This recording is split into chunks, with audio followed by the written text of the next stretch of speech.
میں نے تو بہن جی کی طرف آنکھ اٹھا کر بھی نہیں دیکھا، آپ مجھ غریب پر کیوں تہمت لگا رہی ہیں؟ اس کے ماتھے پر پسینہ آ گیا اور وہ خوفزدہ ہو کر پیچھے ہٹا۔ سمیرہ کے تو جیسے پاؤں تلے سے زمین نکل گئی، اس کی آنکھوں سے آنسو جاری ہو گئے۔ بھابھی، آپ یہ کیا بکواس کر رہی ہیں؟ پورے محلے کے سامنے مجھ پر اتنا گھٹیا الزام لگا رہی ہیں۔ خدا کے لیے چپ ہو جائیں، میری عزت مٹی میں مت ملائیں۔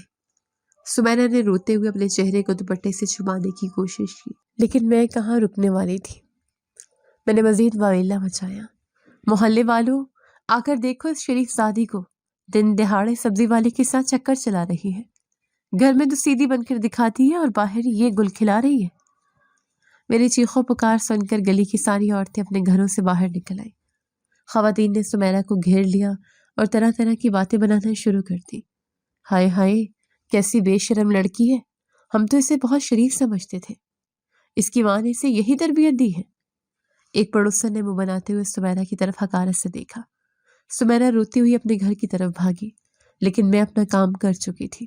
سمیرہ کی عزت پورے محلے میں نیلام ہو چکی تھی، اور اس واقعے کے بعد اس کے رشتے آنا بالکل بند ہو گئے۔ اب میری کوشش تھی کہ کسی طرح سمیرہ کو اس گھر سے رخصت کر دوں تاکہ میں سکون سے یہاں رہ سکوں۔ میں نے اپنی ماں کی مدد سے ایک بہت ہی بوڑھے اور غریب شخص کا رشتہ سمیرہ کے لیے ڈھونڈا۔ وہ آدمی عمر میں تابندہ بیگم کے برابر تھا اور اس کی پہلی بیوی مر چکی تھی۔ میں خوشی خوشی وہ رشتہ لے کر تابندہ بیگم کے پاس نیچے گئی۔ تابندہ بیگم اپنے ٹوٹے ہوئے بازو کے ساتھ چارپائی پر لیٹی ہوئی تھی۔ میں نے ان کے پاس کھڑے ہو کر رونت سے کہا، سمیرہ کے لیے ایک رشتہ آیا ہے اور آپ کو یہ رشتہ فوراً قبول کرنا ہوگا۔ لڑکے کی عمر تھوڑی زیادہ ہے، لیکن اب سمیرہ کا جو حال آپ نے اور اس کی حرکتوں نے محلے میں کر دیا ہے، اس کے بعد کوئی شہزادہ تو اسے بہانے سے رہا، اسے چپ چاپ وہاں دفع کرے۔ تابندہ بیگم نے غصے اور صدمے سے مجھے دیکھا، ان کی آنکھوں میں شدید نفرت تھی۔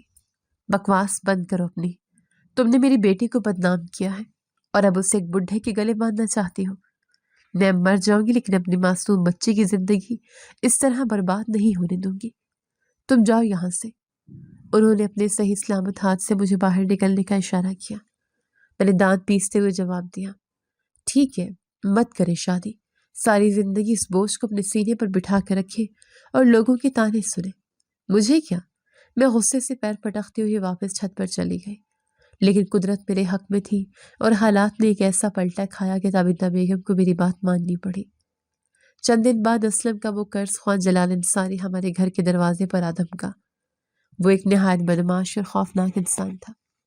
اس نے دروازے کو اتنی زور سے پیٹا کہ پورا گھر گونج اٹھا۔ تابندہ بیگم گھبرا کر دروازے پر گئی تو جلال انصاری اپنے غنڈوں کے ساتھ کھڑا تھا۔ اسلم کہاں ہے؟ اسے باہر بلا۔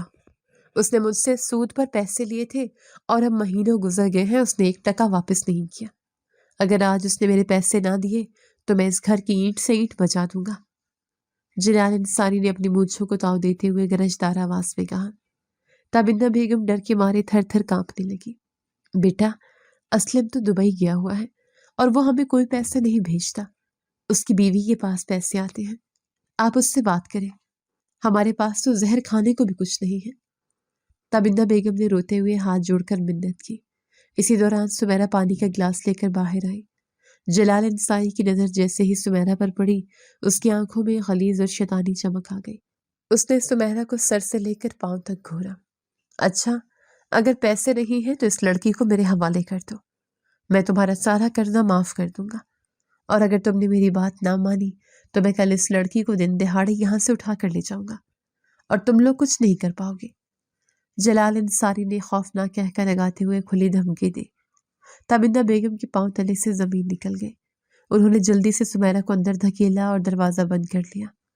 وہ روتی ہوئی میرے پاس چھت پر آئی اور میری منتیں کرنے لگی، نائلہ، خدا کے لیے اسلم نے جو پیسے بھیجے ہیں وہ مجھے دے دو تاکہ میں اس غنڈے کا منہ بند کر سکوں۔ وہ میری بچے کو اٹھا لے جائے گا، مجھ پر رحم کرو۔ وہ میرے قدموں میں گر کر رونے لگی۔ میں نے انتہائی بے حسی سے اپنے ناخن صاف کرتے ہوئے جواب دیا، میرے پاس کوئی پیسے نہیں ہیں، اسلم نے مجھے کچھ نہیں بھیجا اور میں اس غنڈے کے منہ کیوں لگوں؟ آپ جانے اور آپ کی بیٹی جانے، میں نے تو آپ کو ایک بڈھے کا رشتہ لا کر دیا تھا، آپ نے خود ٹھکرا دیا۔ تابندہ بیگم کو اب کوئی راستہ نظر نہیں آ رہا تھا۔ جلال انصاری کی دھمکی نے ان کے روح تک کو کمپا دیا تھا۔ انہیں معلوم تھا کہ وہ غنڈہ اپنے کہے پر عمل کرے گا اور ان کی بیٹی کی عزت محفوظ نہیں رہے گی۔ رات بھر روتے رہنے کے بعد انہوں نے کڑوا گھونٹ بھرا اور اس بڈھے کے راشتے کے لیے ہاں کر دی۔ اگلے ہی ہفتے سمیرا کی اس بوڑھے شخص کے ساتھ نہایت سادگی اور خاموشی سے شادی کر دی گئی۔ سمیرا روتی بلکتی اس گھر سے رخصت ہو گئی اور میں چھت پر کھڑی اس کی بربادی کا تماشا دیکھ دیکھ کر دل میں ہی خوش ہو رہی تھی کہ میں نے کس طرح ایک ایک کر کے اپنے راستے کے کانٹے صاف کر دی ہیں۔ اب اس گھر میں صرف ایک معذور ساس بچی تھی جس پر حکومت کرنا میرے بائیں ہاتھ کا کھیل تھا۔ میں نے سمیرا کی رخصتی کے بعد تابندہ بیگم کو دیکھ کر ایک فاتحانہ مسکراہٹ بکھیری اور اپنے کمرے میں چلی گئی۔ سمیرا کی رخصتی کے کچھ ہی دن بعد مجھے اپنے اندر ایک عجیب سی تبدیلی محسوس ہونے لگی۔ طبیعت میں بوجھل پن اور چکر آنے پر میں نے ہسپتال جا کر ٹیسٹ کروایا تو میری خوشی کی انتہا نہ رہی۔ میں حاملہ تھی اور یہ خبر میرے لیے اس گھر میں اپنی بادشاہت کو مزید مضبوط کرنے کا سب سے بڑا ہتھیار تھی۔ میں نے اسی وقت دبئی فون ملا کر اسلم کو یہ خوشخبری سنائی۔ اسلم، میں تمہارے بچے کی ماں بننے والی ہوں۔ اب تمہیں میرے لیے اور بھی زیادہ کمانا پڑے گا۔ میں نے فون پر چہکتے ہوئے اپنے پیٹ پر ہاتھ پھیرتے کہا۔ میری آواز میں غرور اور فتح کی کھنک تھی۔ نائلہ، تم نے مجھے دنیا کی سب سے بڑی خوشی دی ہے۔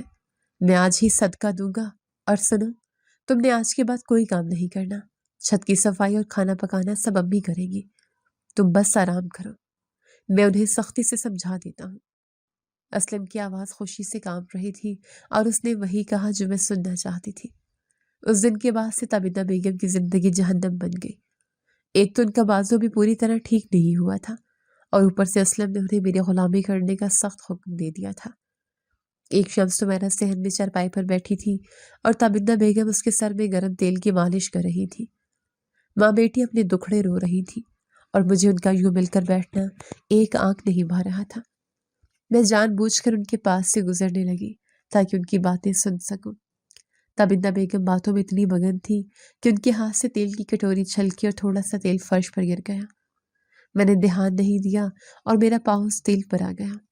میں پھسلی مگر میں نے جلدی سے چارپائی کا پایا پکڑ لیا جس سے میں گرنے سے بال بال بچی، لیکن میرا غصہ ساتویں آسمان پر پہنچ گیا۔ اندھی ہو گئی ہے کیا آپ دونوں ماں بیٹی؟ جان بوجھ کر تیل گرایا ہے تاکہ میں پھسل کر گر جاؤں اور میرا بچہ ضائع ہو جائے۔ آپ لوگوں کی نظروں میں میرا بچہ کھٹک رہا ہے۔ میں نے پوری طاقت سے چیخنا شروع کر دیا اور تابندہ بیگم کی طرف جھپٹی۔ تابندہ بیگم گھبرا کر کھڑی ہو گئی اور اپنے ہاتھ جوڑتے ہوئے بولی، نہیں نائلہ، خدا کی قسم میں نے جان بوجھ کر نہیں کیا۔ وہ باتوں میں کٹوری ہل گئی تھی۔ مجھے معاف کر دو، میں ابھی صاف کر دیتی ہوں بیٹی۔ آپ جھوٹی ہیں، مکار ہیں، آپ میری اور میرے بچے کی جان لینا چاہتی ہیں۔ میں آج آپ دونوں کی بوٹیاں نوچ لوں گی۔ میں نے غصے سے پاگل ہوتے ہوئے تابندہ بیگم کو زوردار دھکا دیا۔ سمیرا اپنی ماں کو بچانے کے لیے بیچ میں آ گئی۔ بھابھی کیا کر رہی ہیں آپ؟ میری ماں کو کیوں مار رہی ہیں؟ ان سے غلطی ہو گئی ہے، خدا کے لیے تماشا مت بنائیں۔ سمیرا نے مجھے پیچھے ہٹانے کی کوشش کی۔ تمہاری اتنی جرت کہ تم مجھے ہاتھ لگاؤ؟ میں نے اپنا پورا زور لگا کر سمیرا کو پیچھے کی طرف دھکا دیا۔ میرا غصہ قابو سے باہر تھا اور میں نے یہ نہیں دیکھا کہ پیچھے کیا ہے۔ سمیرا کا توازن بگڑا اور وہ تیزی سے پیچھے کی طرف گری۔ اس کا سر چارپائی کے موٹے اور لکڑی کے سخت پائے سے اتنی زور سے ٹکرایا کہ ایک خوفناک آواز آئی۔ سمیرا نے ایک ہلکی سی چیخ ماری اور زمین پر گر کر بے سدھ ہو گئی۔ اس کے سر سے خون کا فوارہ پھوٹ پڑا اور لمحوں میں فرش سرخ ہو گیا۔ تابندہ بیگم نے جب اپنی بیٹی کو خون میں لت پت دیکھا تو ان کی ایک دل خراش چیخ فضا میں گونجی، میری بچی، میری سمیرا کو کیا ہو گیا؟ نائلہ، تم نے میری بیٹی کو مار دیا۔ ہائے میں لٹ گئی، میری بچی کی جان چلی گئی۔ وہ پاگلوں کی طرح سمیرا کے پاس گری اور اس کا خون سے لت پت سر اپنی گود میں رکھ لیا۔ میں بھی ایک لمحے کے لیے خوفزدہ ہو گئی۔ میں نے سمیرا کی نبض چیک کی تو وہ دم توڑ چکی تھی، اس کا سانس رک چکا تھا۔ میرا دل تیزی سے دھڑکنے لگا لیکن میں نے فوراً خود کو سنبھالا۔ اگر کسی کو پتہ چل جاتا کہ سمیرا میری وجہ سے مری ہے تو میں سیدھی جیل جاتی اور میری ساری بادشاہت خاک میں مل جاتی۔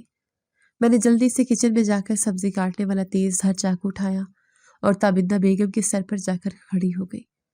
میری آنکھوں میں وحشت تھی اور چہرہ درندگی سے بھرا ہوا تھا۔ چپ کر جائے، بالکل آواز نہ نکلے آپ کی، ورنہ میں یہ چاقو آپ کے پیٹ میں اتار دوں گی۔ میں نے چاقو کی نوک ان کی گردن پر رکھتے ہوئے انتہائی سرد اور شفاف لہجے میں کہا۔ تابندہ بیگم نے خوف اور صدمے سے پھٹی ہوئی آنکھوں سے مجھے دیکھا۔ وہ اپنی بیٹی کی لاش پر رونا چاہتی تھی، مگر میری درندگی نے ان کی آواز حلق میں دبا دی تھی۔ تو ایک قاتل ہے نائلہ، تو نے میری بیٹی کی جان لی ہے، خدا تجھے غارت کرے۔ انہوں نے روتے ہوئے سسکیوں کے درمیان کہا، اگر آپ نے کسی کے سامنے میں یہ بکواس کی تو اگلی لاش آپ کی ہوگی۔ چپ چاپ سب کو بتائیں کہ سمیرہ کا پاؤں پھسلا تھا اور وہ سر کے بل گر کر مر گئی۔ اگر میرے خلاف ایک لفظ بھی بولا تو میں اسلم کو بتاؤں گی کہ آپ نے مجھے مارنے کی کوشش کی تھی، اور میں ثبوت بھی بنا لوں گی، سمجھی آپ؟ میں نے چاقو کو ان کی گردن پر تھوڑا سا اور دباتے ہوئے دھمکی دی۔ وہ بیچاری ان پڑھ اور صدمے سے نڈھال عورت میری دھمکیوں کے سامنے ہار گئی۔ محلے والے اکٹھے ہوئے تو تابندہ بیگم نے روتے ہوئے وہی کہانی سنائی جو میں نے انہیں رٹوائی تھی۔ یوں میں نے اتنی آسانی سے ایک قتل پر پردہ ڈال دیا اور سمیرہ کو خاموشی سے دفنا دیا گیا۔ کچھ دن گزرے تو میرے لیے ایک اور مصیبت کھڑی ہو گئی۔ وہ محلے کا آوارہ لڑکا کاشف، جس سے میں چھت پر باتیں کرتی تھی، وہ مجھے بلیک میل کرنے لگا۔ ایک دن اس نے میرا راستہ روکا، مسکراتے ہوئے میرے سامنے کھڑا ہو گیا۔ نائلہ بی بی، کیا حال ہے؟ سنا ہے ساس کو خوب دبا کر رکھا ہوا ہے۔ دیکھو، میرے پاس تمہاری کچھ تصویریں ہیں جب تم مجھ سے چھت پر ہنس ہنس کر باتیں کرتی تھی۔ اگر تم نے مجھے 5 لاکھ روپے نہ دیے تو میں یہ تصویریں سیدھا دبئی تمہارے شوہر کو بھیج دوں گا۔ کاشف نے انتہائی کمینے پن سے مسکراتے ہوئے اپنے موبائل کی اسکرین میری طرف کی۔ میرے تو جیسے پیروں تلے سے زمین نکل گئی، میرا رنگ پیلا پڑ گیا۔ کاشف، خدا کا خوف کرو، میرے پاس اتنے پیسے کہاں سے آئیں گے؟ تو مجھے کیوں برباد کرنے پر تلے ہو؟ میں نے گھبراہٹ کو چھپاتے اسے ڈرانے کی کوشش کی، مگر میری آواز کانپ رہی تھی۔ مجھے کوئی کہانی مت سناؤ، تمہارے پاس 2 دن کا وقت ہے، ورنہ تمہارا سارا کچا چھٹا تمہارے شوہر اور پورے محلے کے سامنے ہوگا۔ اس نے آخری وارننگ دی اور وہاں سے چلا گیا۔ میں شدید خوف اور پریشانی کا شکار ہو گئی۔ اسلم نے مجھے اتنے پیسے کبھی نہیں بھیجے تھے، اور میرا اپنا سونا میں بیچ نہیں سکتی تھی، کیونکہ اسلم پوچھتا۔ مجھے اچانک اپنے بھائی کی یاد آئی جو شہر میں غیر قانونی گروہ کے ساتھ مل کر اعضاء اسمگل کرنے کا کام کرتا تھا۔ میں سیدھی اپنی ماں کے گھر گئی اور اپنے بھائی کو ساری صورتحال بتائی۔ تم پریشان مت ہو نائلہ، پیسے کا بندوبست ہو جائے گا، بس تمہیں یہ کام کرنا ہے۔ اپنی اس بڑھیا ساس کو میرے پاس لے آؤ، میں اس کا ایک گردہ نکال کر بیچ دوں گا، تجھے تیرے پیسے مل جائیں گے اور اس بڑھیا کو پتہ بھی نہیں چلے گا۔ میرے بھائی نے سگریٹ کا کش لگاتے ہوئے ایک نہایت بھیانک اور شیطانی مشورہ دیا۔ میں پہلے تو تھوڑا ہچکچائی، لیکن پھر مجھے کاشف کی دھمکی یاد آئی اور تابندہ بیگم کی جان کی مجھے کون سی پرواہ تھی۔ میں نے فوراً حامی بھر لی۔ اگلے دن تابندہ بیگم حسب معمول کچن میں کام کر رہی تھی کہ اچانک ان کے پیٹ میں شدید درد اٹھا۔ وہ فرش پر گر کر تڑپنے لگی۔ ہائے، میرے پیٹ میں جان نکل رہی ہے، نائلہ مجھے ہسپتال لے چلو، مجھ سے یہ درد برداشت نہیں ہو رہا۔ تابندہ بیگم نے پیٹ کو پکڑ کر روتے ہوئے میری منت کی۔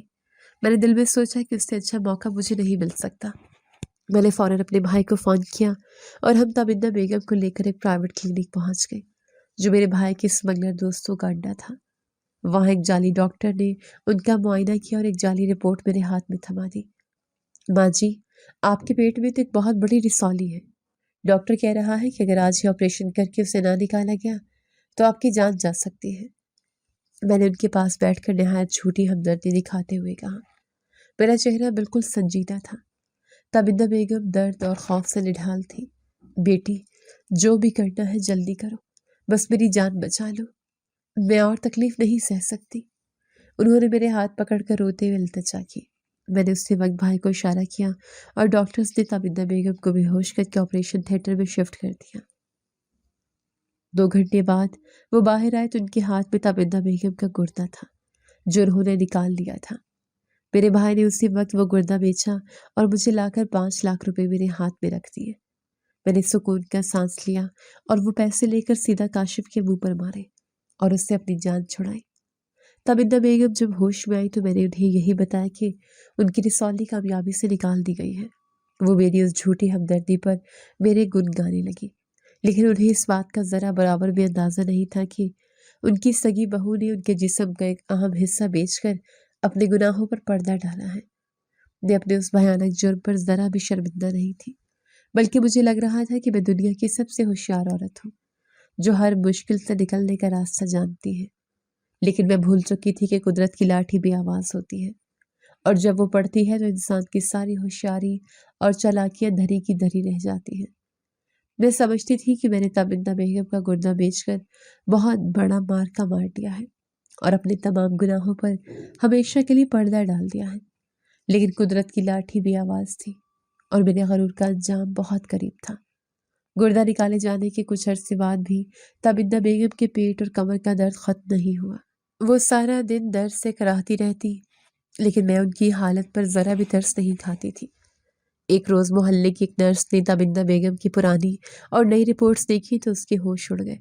اس نے تابندہ بیگم کو صاف بتا دیا کہ ان کا آپریشن رسولی کا نہیں ہوا تھا، بلکہ ان کا ایک گردہ نکالا جا چکا ہے۔ تابندہ بیگم یہ سن کر دھاڑے مار کر رونے لگی اور روتی پیٹتی سیدھی میرے پاس چھت پر آئی۔ نائلہ، تو انسان نہیں، ایک درندہ ہے۔ تو نے پیسوں کی خاطر مجھ بڑھیا کا گردہ بیچ دیا۔ تجھے خدا کا ذرا بھی خوف نہیں آیا؟ تابندہ بیگم نے روتے ہوئے اپنا گریبان چاک کر لیا اور صدمے سے زمین پر گر پڑی۔ ان کی آنکھوں سے آنسو کا سیلاب رواں تھا۔ میں نے انتہائی بے حسی سے ان کی طرف دیکھا اور رونق سے جواب دیا، تو کیا ہوا؟ میرے شوہر کی کمائی پر مفت میں پل رہی ہے۔ یہ اسی کا کرایہ تھا جو میں نے وصول کر لیا ہے۔ اب ڈرامے بند کریں اور جا کر سارا گھر صاف کریں، ورنہ رات کو روٹی کا ایک نوالا نہیں دوں گی۔ میری آنکھوں میں ذرا برابر بھی شرمندگی نہیں تھی اور میرا لہجہ اتنا صفاق تھا۔ یہ سن کے تابندہ بیگم کا دل کٹ گیا۔ انہیں میری درندگی پر یقین نہیں آ رہا تھا۔ انہوں نے روتے ہوئے آسمان کی طرف اپنے کانپتے ہوئے ہاتھ اٹھا دیے۔ جس بچے کی خاطر تم یہ سب کر رہی ہو اور مجھ پر ظلم ڈھا رہی ہو، خدا کرے وہ ایسا پیدا ہو کہ دنیا کے لیے عبرت کا نشان بن جائے۔ میری آہ تجھے دنیا اور آخرت میں تباہ کر دے گی نائلہ۔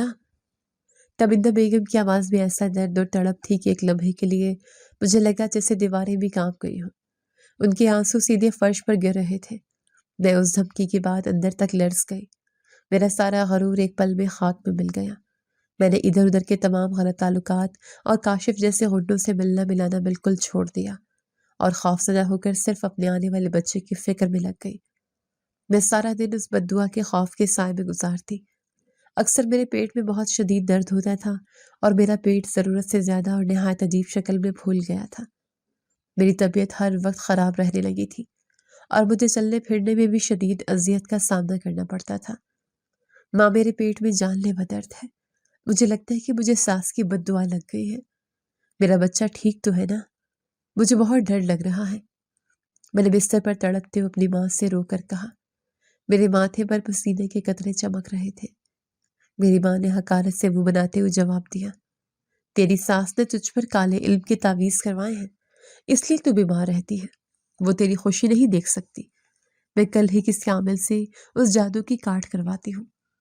اس کی آواز میں تابندہ بیگم کے لیے زہر بھرا تھا اور وہ اپنی روایتی مکاری سے مسکرا رہی تھی، لیکن میرا دل جانتا تھا کہ یہ کوئی جادو نہیں بلکہ اس مظلوم عورت کی سچی بد دعا کا اثر تھا جو سیدھا آسمان تک پہنچا تھا۔ وقت گزرتا گیا اور میری حالت بگڑتی گئی۔ بالآخر وہ بھیانک دن آ گیا جب مجھے شدید تکلیف کے باعث ہسپتال لے جایا گیا۔ ڈیلیوری روم میں جب بچہ پیدا ہوا تو بجائے بچے کے رونے کی آواز کے اچانک ڈاکٹرز کی خوفناک چیخیں نکل گئی۔ یا خدایا، یہ کیسی مخلوق ہے؟ اسے جلدی سے مجھ سے دور کرو۔ یہ تو انسان کا بچہ لگتا ہی نہیں۔ لیڈی ڈاکٹر خوف سے پیچھے ہٹ گئی اور اس کے ہاتھ بری طرح کانپنے لگے۔ اس نے اپنے اوزار وہی ٹرے میں پھینک دیے۔ اسی وقت ہسپتال کے عملے میں سے کوئی بھی نرس اس بچے کو اٹھانے اور صاف کرنے کو تیار نہیں تھی۔ سب کے چہروں پر شدید وحشت اور کراہیت تھی۔ میں نے نیم بے ہوشی کی حالت میں اس بچے کی طرف دیکھا تو میری روح تک کانپ گئی اور میرا سانس سینے میں اٹک گیا۔ بچے کی سکن بہت کھردری اور جانوروں جیسی عجیب سی تھی۔ اس کا سر بالکل irregular شیپ میں تھا، کہیں سے پچکا ہوا اور کہیں سے ابھرا ہوا۔ اس کے منہ کے نقش اس حد تک بگڑے ہوئے تھے کہ آنکھیں اپنی جگہ پر نہیں تھی اور ہونٹ کٹے ہوئے تھے۔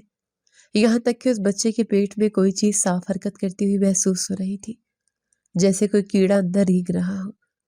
جب وہ بچہ رویا تو اس کے منہ سے انسانوں جیسی نہیں بلکہ انتہائی عجیب اور خوفناک آوازیں نکلنے لگی، جو کسی جنگلی جانور کے چیخوں جیسی تھی۔ اسے مجھ سے دور لے جاؤ، میں اسے نہیں دیکھنا چاہتی، یہ میرا بچہ نہیں ہو سکتا، اسے یہاں سے غائب کر دو۔ میں نے اپنے چہرے پر ہاتھ رکھ لیے اور دھاڑے مار کر رونے لگی۔ میں آنکھوں میں وحشت اور دل میں شدید ترین خوف تھا۔ میں خود اپنے خون کو دیکھنے سے انکاری تھی۔ میں دنگ رہ گئی تھی، میرا دماغ معاف ہو چکا تھا۔ تب مجھے تبندہ بیگم کے اٹھائے ہوئے ہاتھ اور ان کی وہ درد بھری خوفناک بددعا یاد آئی۔ مجھے اپنی تمام کرتوتیں سمیرا کو چارپائی کی طرف دھکا دے کر مارنا اور ساس کو بے ہوش کر کے ان کا گردیا بیچنا، سب اپنی آنکھوں کے سامنے ایک فلم کی طرح گھومتا ہوا محسوس ہوا۔ میں ہسپتال کے بستر پر ہی گڑ گڑا کر رونے لگی۔ تابندہ بیگم خبر سن کر روتی ہوئی میرے پاس کمرے میں آئی تو میں نے بستر سے گر کر ان کے قدم پکڑ لیے۔ مجھے معاف کر دے، میں بہت بڑی گناہ گار ہوں۔ میں نے ہی سمیرا کو دھکا دے کر مارا، میں نے ہی پیسوں کے لیے آپ کا گردہ بیچا تھا۔ یہ بچہ میرے انہی گناہوں کا عذاب ہے۔ خدا کے لیے مجھے دل سے معاف کر دے، ورنہ میں تباہ ہو جاؤں گی۔ میں نے گڑ گڑاتے ہوئے اپنے سارے گناہوں کا اعتراف کر لیا۔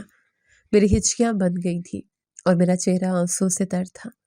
تبندہ بیگم کی آنکھوں سے دکھ اور صدمے کے باوجود آنسو بہہ نکلے۔ انہوں نے میرے سر پر ہاتھ رکھا اور نرمی سے بولی، میں نے تجھے اللہ کے واسطے معاف کیا بیٹی، جو ہونا تھا وہ ہو گیا۔ اب تو سچے دل سے اپنے رب کے حضور توبہ کر لے۔ اللہ غفور الرحیم ہے، وہ سب کی سنتا ہے۔ ان کی آواز میں کوئی انتقام یا غصہ نہیں تھا، بلکہ ایک ماں جیسی خالص شفقت تھی۔ وہ عبرتناک بچہ جسے ہسپتال کا عملہ بھی اٹھانے کو تیار نہیں تھا، مسلسل تکلیف میں رہنے کے بعد 2 دن بعد فوت ہو گیا۔ میں اپنے بچے کی بھیانک موت پر بہت روئی۔ میرا دل پھٹ رہا تھا اور مجھے اپنی سزا مل چکی تھی، لیکن ان کٹھن حالات میں تابندہ بیگم نے مجھے ایک پل کے لیے بھی تنہا نہیں چھوڑا اور مجھے مسلسل حوصلہ دیتی رہی۔